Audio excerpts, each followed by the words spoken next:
పరిస్థితులకు, సమస్యలకు భయపడేవాడు కాదు. పరిస్థితుల్ని తనకు అనుకూలంగా మలుచుకునేవాడే విజేత. నీ బాధ నీకే తెలుస్తుంది, కానీ నీ బలం మాత్రం ప్రపంచానికి తెలుస్తుంది. ఓర్పుగా ముందుకు సాగు.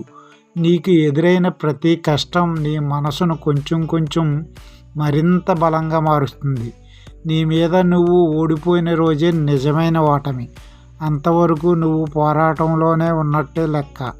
నీ జీవితాన్ని మార్చేది సమయం కాదు, నీ నిర్ణయం. బలహీనుడికి ప్రశాంతతే జీవితం, విజేతకు యుద్ధమే జీవితం. నీ చేతిలో పరిస్థితులు లేకపోయినా భవిష్యత్తు మాత్రం ఖచ్చితంగా ఉంది. అనుకోని తుఫాన్లు వస్తేనే నీ నావ ఎంత బలంగా ఉందో తెలిసేది. జీవితం నిన్ను పరీక్షిస్తుంది, కానీ నీవు ఎలా స్పందిస్తావనేది నీ స్థాయిని నిర్ణయిస్తుంది.